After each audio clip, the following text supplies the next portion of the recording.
Oke guys, kembali kita ketemu di channel YouTube Tim Warnetku.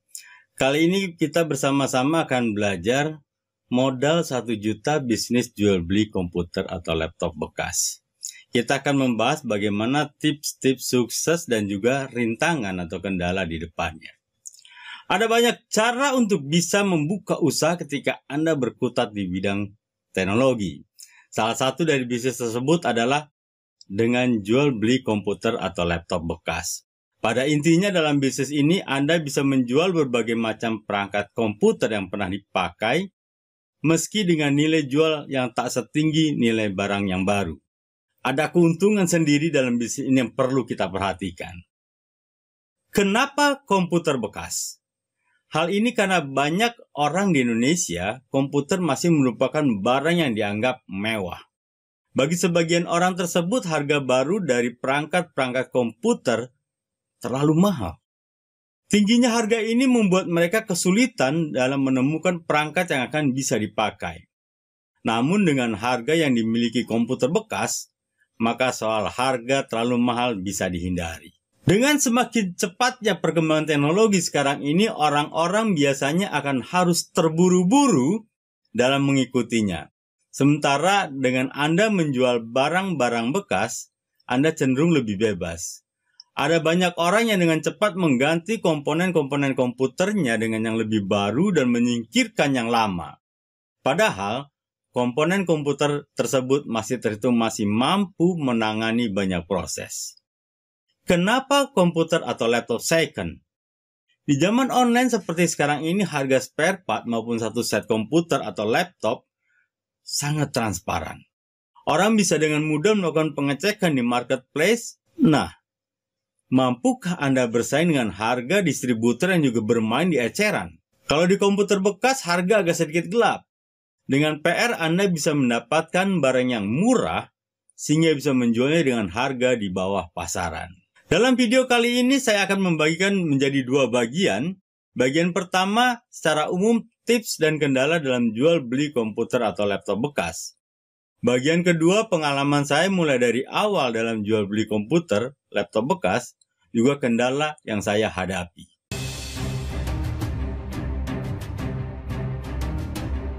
Langkah mudah memulai usaha jual beli komputer bekas. Jika Anda ingin sukses dalam melakukan usaha jual beli komputer bekas tersebut, perhatikan hal-hal berikut ini. Yang pertama, perdalam pengetahuan tentang komputer atau laptop.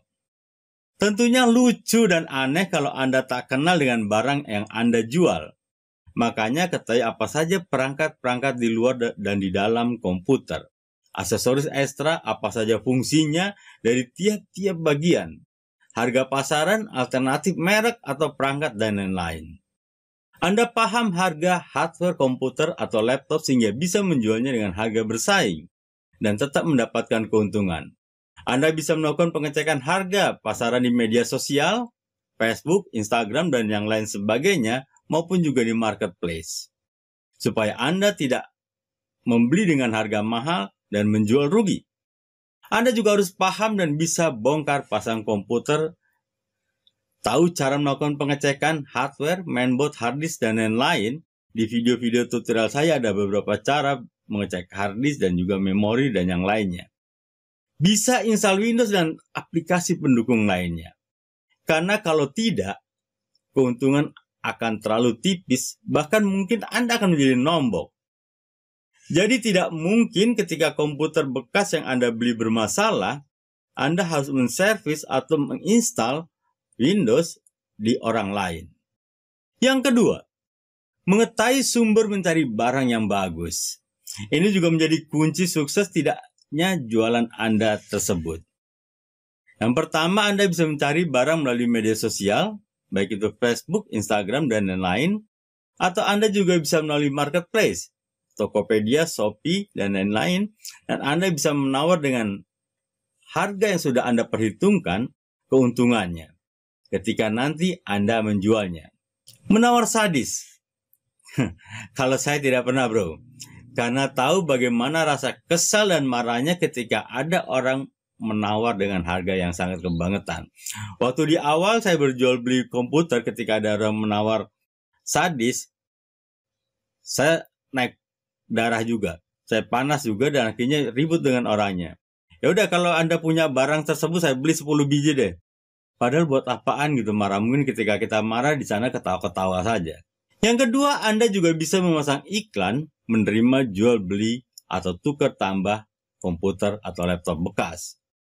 Keuntungannya kalau orang datang dari iklan seperti ini, biasanya kita mendapatkan harga lebih murah.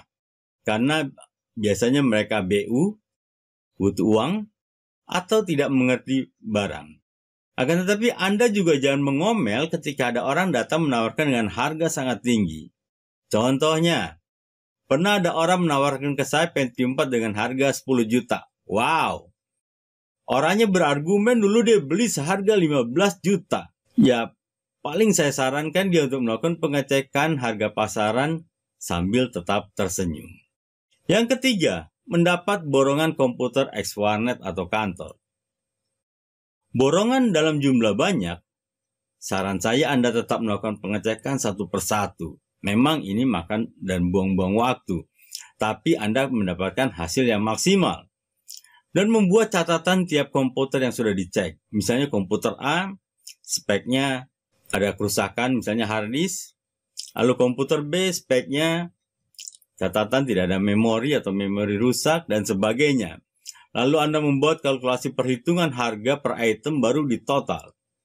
Ini untuk memperkecil resiko, atau kalau Anda membeli borongan tanpa mengecek, tentunya harus diperhitungkan resiko sehingga nilai yang Anda tawarkan lebih rendah. Pernah saya borong gudang komputer sebuah kantor, nggak taunya komputer tersebut benar-benar bangkai. Rupanya ada karyawan yang mengerti dan sudah mempreteli spare part yang masih bagus. Untungnya waktu itu saya menghitungnya sebagai pembelian komputer mati. Biasanya ciri-ciri orang seperti ini, orang tersebut tidak mau dilakukan pengecekan satu persatu dengan berbagai alasan. Sibuk, banyak kerjaan, tidak ada waktu. Udah Bapak lihat dan Bapak borong aja sekalian berapa gitu. Yang keempat, pemasok. Jika Anda mendapatkan pemasok perangkat komputer atau laptop bekas yang bisa diandalkan, memiliki stok yang bertambah, dan selalu menyediakan barang-barang, maka Anda bisa terus menggunakannya. Tapi, tetap Anda harus melakukan pengecekan kondisi barang dan apakah di bawah harga pasaran. Pengalaman saya ketika sudah percaya, mereka malah menjadikan kita sebagai bank dalam tanda kutip. Ketika dia punya barang yang jelek malah ditawarkan ke kita. Misalnya, pernah saya membeli laptop merek Fujitsu dengan kondisi keyboard error. Waktu saya cari, rupanya keyboard merek dan tipe tersebut harganya sangat mahal dan barang langka.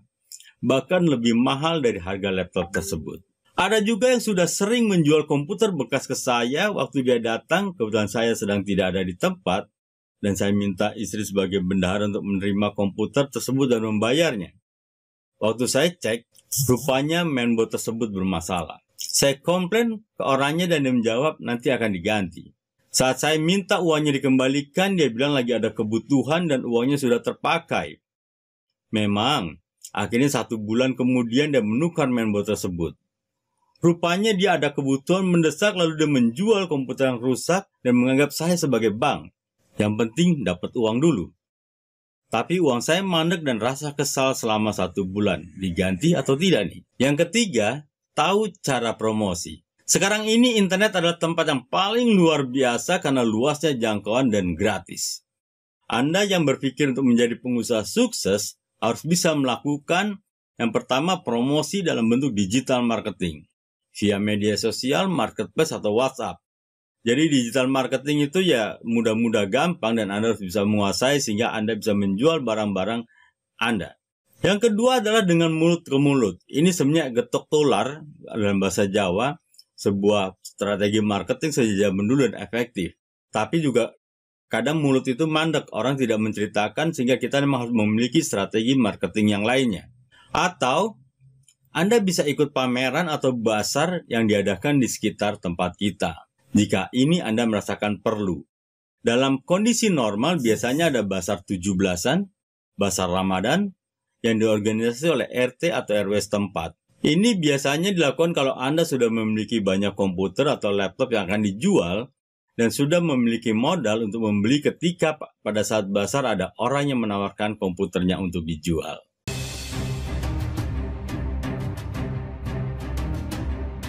Kendala. Meskipun begitu, tetap saja ada kendala yang akan membuat tips di atas sulit dilakukan.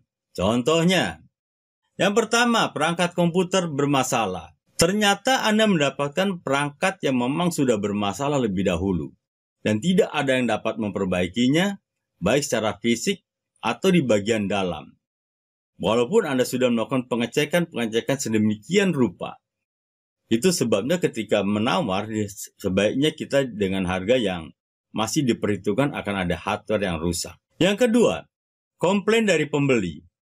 Semua usaha mendapatkan komplain dari para pelanggannya dan memang tak ada yang salah dengan ini. Hanya saja hadapilah dengan bijaksana dan jangan ikut terbawa emosi. Itu sebabnya Anda harus yakin barang yang Anda jual benar-benar barang yang bagus. Kalau Anda ragu, lebih baik Anda coba cari permasalahannya. Misalnya kadang suka restart. Nah, Anda harus mencari solusinya sehingga benar-benar barang yang Anda jual bagus. Yang ketiga, pengembalian barang. Karena komputer bekas biasanya juga paling rebel dibandingkan dengan perangkat lain. Maka bisa jadi pembeli yang sudah membeli dari Anda mengembalikannya dan meminta uang mereka kembali. Kalau menurut saya, kalau pelanggan minta uangnya kembali, ya kembalikan. Asal komputernya balik ke Anda dan masih seperti ketika pembeli bawa. Hal ini sebenarnya sedikit mencoreng nama baik kita dan berharap pelanggan tidak menceritakan pengalaman ini ke orang lain. Yang keempat, resiko mendapat barang curian. Setiap hari terjadi pencurian barang-barang seperti laptop atau komputer. Jika Anda tak hati-hati dalam menyeleksi barang jualan Anda, bisa-bisa Anda tak sengaja menjadi penadah barang-barang tersebut. Ketika Anda sudah mulai dikenal sebagai tempat jual beli komputer bekas, ada saja orang datang dengan wajah lugu, wajah tanpa dosa, ingin menjual spare part komputer yang dia milikinya. Biasanya kalau komputer tersebut dijual terlalu murah atau ada kesan yang penting terjual, sambil melakukan pengecekan Anda bisa memancing pembicaraan, misalnya sudah pakai berapa lama, kenapa dijual, dan sebagainya. Nah, kalau Anda merasa curiga, ini komputer curian, pergumulan Anda adalah lumayan nih, harganya murah, untungnya wow. Atau Anda sendiri yang menjawabnya. Bagaimana pengalaman saya?